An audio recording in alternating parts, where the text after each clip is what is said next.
हाल ही में दिल्ली के शाहबाद डेरी इलाके में एक ऐसी घटना हुई है जो समाज को आईना दिखाती है, जो दिखाती है कि हमारा समाज किस दिशा में जा रहा है। साथ ही साथ ये घटना कई सवाल भी खड़े करती है। क्या समाज में रहने वाले लोग वाकई में इंसान हैं या फिर जिंदा मुर्दे जो सोशल मीडिया और ट्विटर पर तो हर मुद्दे पर चिल्लाते हैं, लेकिन जब असली जीवन में किसी की मदद करने की नौबत आती है तो दूर से तमाशा देखते हैं। ये दोगलापन नहीं तो क्या है? लगता है कि समाज में रहने वाले लोगों ने अपनी आत्मा खो दी है।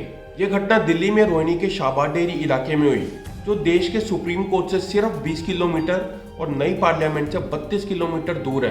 तो हम किसी जंगल की नहीं बल्कि देश की राजधानी दिल्ली की बात कर रहे हैं। 28 मई की रात को लगभग 8:45 बजे 20 साल के साहिल खान का उसकी 16 साल की गर्लफ्रेंड साक्षी के साथ झगड़ा हुआ।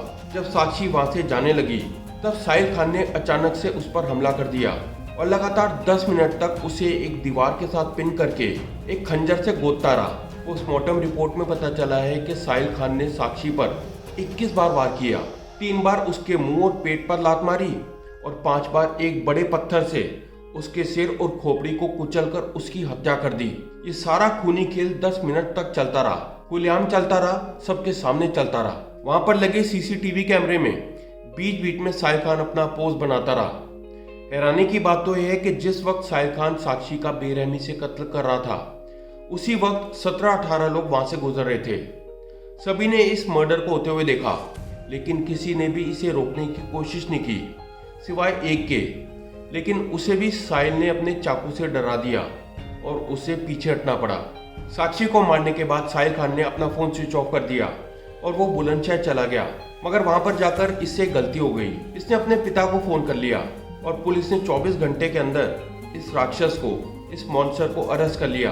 अब यहाँ पर एक सवाल उठता है कि सबसे ज्यादा गलती किसकी थी, साहिल खान की, पुलिस की, या फिर उन 17-18 लोगों की जो अपने सामने मर्डर को होते हुए देखते रहे, लेकिन किसी ने भी बचाने की कोशिश नहीं की। अगर उस एक लड़के के साथ 5-6 और लोगों ने हिम्मत करी होती तो उस लड़की की जान बच सकती थी। ये हम कैसे समाज में रह रहे हैं? आज उन 17-18 लोगों के सामने एक हादसा हुआ और उन्होंने होने दिया। कल को अगर उनके साथ कोई हादसा होगा तो उन्हें बचाने भी कोई नहीं आएगा। क्या पब्लिक की कोई जिम्मेदारी नहीं बनती कि अपने सामने होते हुए ऐसे हादसे को रोके? इन्वेस्टिगेशन में पता चला है कि पिछले 3 साल से साक्षी और साहिल एक रिलेशनशिप में थे। 16 साल की साक्षी ने अभी अभी 10वीं के पेपर दिए थे और वो लॉयर बनना चाहती थी। उसके बड़े बड़े सपने थे, माता पिता बेहद गरीब थे। तो वहीं दूसरी तरफ साहिल खान एक एसी और फ्रिज मैकेनिक था। दोनों में किसी बात को लेकर झगड़ा हुआ और साक्षी ने साहिल खान से बात करनी बंद कर दी। इसके अलावा साक्षी ने किसी परवीन के नाम का टैटू भी बनवा रखा था, जिसे लेकर भी दोनों में कई बार झगड़े हुए। अब इस ब्रेकअप को साहिल खान ने बेवफाई समझा और इसकी सजा उसने साक्षी की हत्या करके दी। इस घटना को रोका जा सकता था, साक्षी की जान बचाई जा सकती थी। जिस वक्त साहिल खान को अरेस्ट किया गया उस वक्त उसने हिंदू धर्म का कलावा पहन रखा था। माना जा रहा है कि साहिल ने हिंदू बनकर साक्षी से दोस्ती की। उसके बाद जब साक्षी को इस बारे में मालूम पड़ा तो उसने मना कर दिया। साहिल खान से बर्दाश्त नहीं हुआ और उसने गुस्से में आकर साक्षी को इसकी सजा दी, उसकी हत्या कर दी। इस घटना से ये भी पता चलता है कि आज का युवा कितना ज्यादा इनटॉलरेंट है, उस पर गुस्सा कितना ज्यादा हावी हो चुका है। साहिल खान अपने नाम और धर्म को इसलिए छुपाता था ताकि वो दूसरे धर्म की लड़कियों से दोस्ती कर सके। साहिल खान को भी दूसरे लड़कों की तरह इंस्टाग्राम पर रील्स और वीडियोस डालने का शौक था।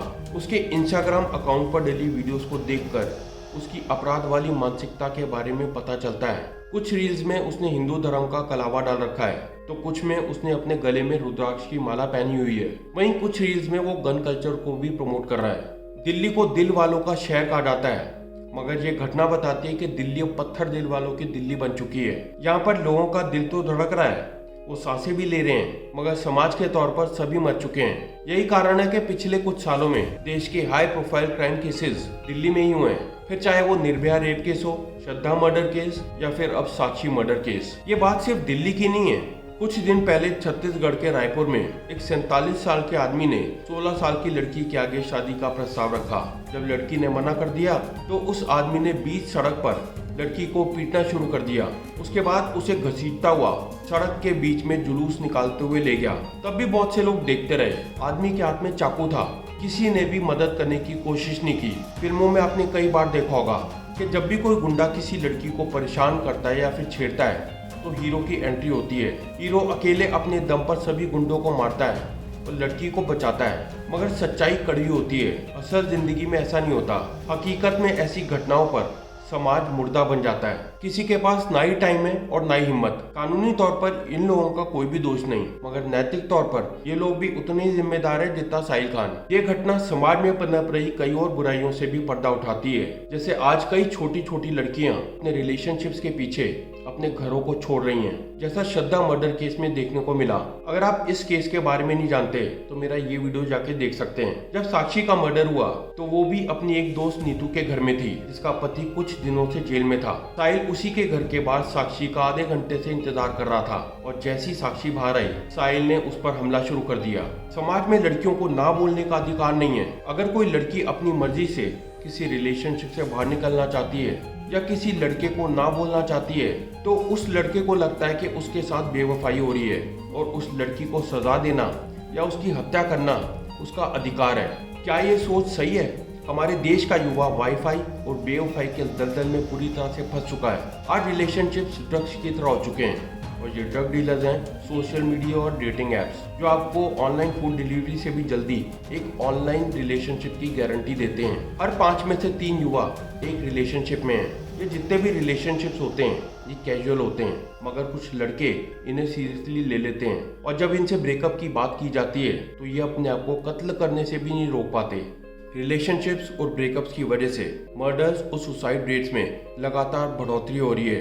नेशनल क्राइम ब्यूरो के अनुसार 2021 में 1,38,000 लोगों ने सुसाइड किया, जिनमें से 45% लगभग 73,000 लोगों ने प्यार में धोखा खाने की वजह से अपनी जान ली। आज युवाओं को खाना नहीं बल्कि वाईफाई चाहिए, जिसके बिना वो एक पल भी नहीं रह सकते। उनको इंस्टाग्राम पे रील्स देखनी है, टिकटॉक करना है। आज उनको रिलेशनशिप चाहिए, फिर उसके बाद ब्रेकअप के दर्द में अपना पूरा समय बर्बाद करना है। जिस दौर में युवाओं को एमएनसीज में काम करने के बारे में सोचना चाहिए, रोजगार के बारे में सोचना चाहिए, अपनी कंपनी खोलनी चाहिए, नए स्किल डेवलप करने चाहिए, किसी नई टेक्नोलॉजी को कैसे इस्तेमाल करना है वो सीखना चाहिए, उस दौर में वो वाईफाई और रिलेशनशिप्स के चक्कर में पड़ के अपना पूरा समय बर्बाद कर रहे हैं। हमारे लीगल सिस्टम में भी बहुत खामियां हैं। Justice delayed is justice denied. आज हमें ज़रूरत है कुछ ऐसे लॉज की जो हत्यारों के लिए मिसाल बने, जो जैसा करता है उसी वैसी सजा दो। अगर कोई किसी की निर्मम हत्या करता है तो उसके भी टुकड़े टुकड़े करके फेंक दो। हमने कई केसेस में देखा है कि हत्यारा अपना जुर्म कबूल भी कर लेता है तो भी उसे फांसी मिलने तक एक लंबा प्रोसीजर फॉलो करना पड़ता है, जिसमें कई सालों का वक्त बीत जाता है। अब इस केस में आगे क्या होगा ये तो वक्त बताएगा। फिलहाल पुलिस इन्वेस्टिगेशन में पता लगा है कि साहिल खान को अपनी करनी पर जरा सा भी पछतावा नहीं है। मैं उम्मीद करता हूँ कि आपको ये वीडियो इंफॉर्मेटिव लगा होगा। इसे लाइक करें, शेयर करें और चैनल को सब्सक्राइब करें।